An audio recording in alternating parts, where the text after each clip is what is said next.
चलिए मेरे दोस्त, पुनः आपके सामने हम उपस्थित हैं। हम आपकी मेहनत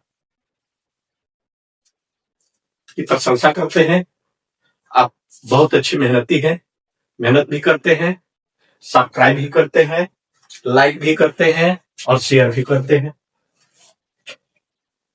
तो आप सब्सक्राइब भी करते हैं, शेयर भी करते हैं, लाइक भी करते हैं, इससे हमारी हौसला बुलंद हो रहा है। तो हम यही चाहेंगे कि आप इसी तरह से आप अपने काम में लगे रहे हैं, हम अपने काम में लगे रहे। जो हम दे रहे हैं उसका आप फायदा उठाते रहे। यही हमारे और आपके बीच में यही संबंध है।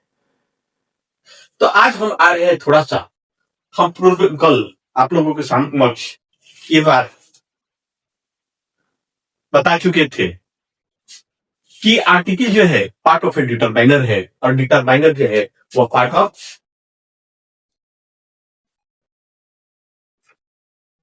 स्ट्रक्चर ग्रुप का।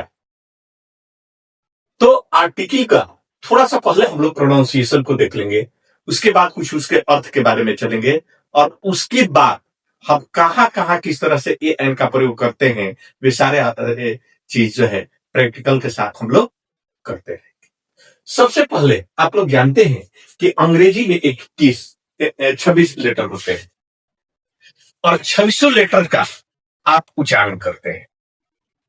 हिंदी में भी है, हिंदी में भी आपके हैं क ख ग, कोई कंठ से होता है, तालु से होता है, जीभ से होता है, इस तरह से बहुत सारे आपके उच्चारण है। और हिंदी में उसको दो चीज को कहते हैं, एक को कहते हैं स्वर और दूसरे को कहते हैं व्यंजन।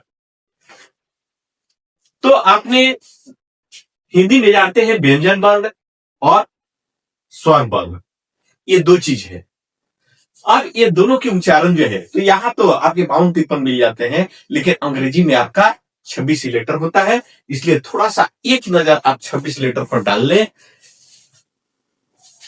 ए, B, C, D, E, F, G, H,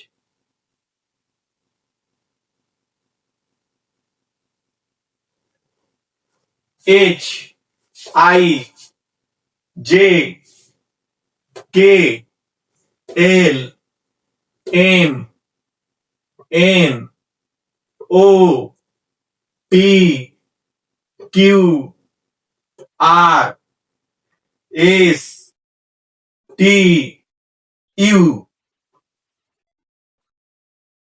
we, W, X, Y, Z. फिर एक बार देख लीजिए, A, B, C, D, E, F, G, H, I, J, K, L, M, N, O, P, Q, R, S, T, U, V, W, X, Y, Z. ये हमारे English के 26 letter का pronunciation है और इसी प्रोनाउंसिएशन में हम लोग दो इसको भाग में बांटते हैं। एक का नाम है कॉन्सोनेंट, जिसको हिंदी में कहते हैं व्यंजन वर्ण, और दूसरे को कहते हैं वॉवेल प्लस, हिंदी में इसको कहते हैं स्वर। अब ये एन का जहां पर हम लोग प्रयोग करते हैं वह साउंड के आधार पर करते हैं, चाहे वह वॉवेल से ही क्यों ना आरंभ हो या कॉन्सोनेंट से क्यों ना आरंभ हो।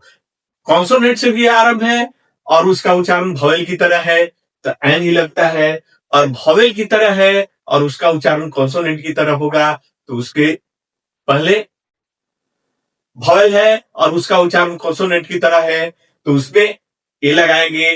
कॉन्सोनेंट है, उसका उच्चारण वॉवेल की तरह है तो उसमें हम लोग एन लगाएंगे। ये हमारा पार्थक्य है और हम लोग इसको प्रैक्टिकल रूप में देखेंगे कि ए एन का प्रयोग जो है कि कॉन्सोनेंट से आरंभ है लेकिन उसका उच्चारण वॉवेल है तो उसके पहले हम लोग एन लगा दिए। अब आप पूछते हैं कि सर ये तो उच्चारण है भाई कॉन्सोनेंट का, तो आपने एन क्यों लगा दिया? हाँ, हमने लगा दिया। क्योंकि हम नहीं लगाए, हमारे पूरे ग्रामर जो है, हमारे व्याकरणाचार्य जो है, ग्रामेरियन जो है, उन्होंने ही has given a direction to be, उन्होंने हमें निर्देश दिया है। क्या निर्देश दिया है कि एंड जो चाहे वॉवेल हो या कॉन्सोनेंट है, हमको ये जो भी चीज है वो डिपेंड करेंगे हम लोग प्रोनाउंसिएशन पर। तो यहां लिखे हैं ए प्लस कॉन्सोनेंट साउंड, अर्थात वॉवेल में भी लिखा हो और उसका उच्चारण कॉन्सोनेंट की तरह हो तो उसके पहले हम लोग ए लगाएंगे।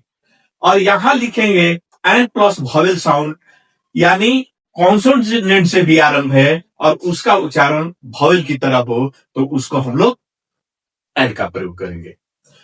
तो ए का प्रयोग कहां करेंगे? वॉवेल से भी आरंभ हो लेकिन उसका उच्चारण कॉन्सोनेंट की तरह हो तो हम लोग ए लगाएंगे। एंड कहां लगाएंगे? अगर वॉवेल से भी आरंभ हो, कॉन्सोनेंट से भी आरंभ हो और उसका उच्चारण वॉवेल की तरह हो तो हम लोग एंड लगाएंगे। ये हमारा नियम है, जिसको हिंदी में हम लोग कहते हैं व्यंजन वर्ण। व्यंजन वर्ण कौन होता है? क से ग तक, ये व्यंजन वर्ण है। और वॉवेल कौन है? अ से लेकर के अ तक, ये हमारा वॉवेल है और ये हमारा कॉन्सोनेंट है। आशा ही नहीं, हम विश्वास कर लिए हैं कि आप लोगों ने इस बात को भली भांति आपने समझ लिया होगा, क्योंकि बार बार उच्चारण पर ही निर्भर करें, बार बार देखें। उसके लिए अगर नहीं समझ में आता है तो थोड़ा सा बीबीसी का प्रोग्राम देखें, या बहुत सारे ऐसे कैसेट भी निकल गया है, उसको ध्यान दें। यानी प्रोनाउंसिएशन तो सबसे पहले आप ठीक करें, तब ये एन का प्रयोग आप कर सकते हैं।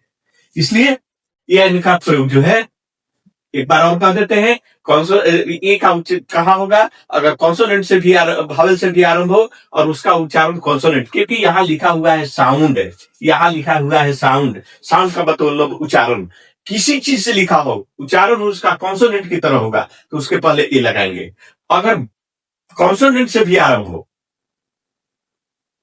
वॉवेल से भी आरंभ हो और उसका उच्चारण कॉन्सोनेंट की तरह होगा तो ए ही होगा। इसमें अगर कॉन्सोनेंट से आरंभ हो और उसका उच्चारण वॉवेल की तरह हो तो उसके पहले एन लगेगा, और वॉवेल तो वॉवेल है ही। ये आपने समझ लिया। तो आज हमने आपको प्रोनाउंसिएशन के बारे में दिया। अब हम कल ए एन का प्रयोग बताएंगे और दी का प्रयोग बताएंगे, जो ए एन कहां लगने पर उसका अर्थ क्या होता है। इस कंफ्यूजन को दूर करने के लिए हम बहुत सारे पुस्तकों को अध्ययन करने के बाद हम आपको इस निष्कर्ष पर देंगे कि ताकि आप भली भांति और आसानी से आप समझ सके। जय हिंद।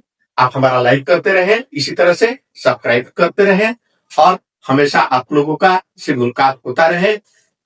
धन्यवाद।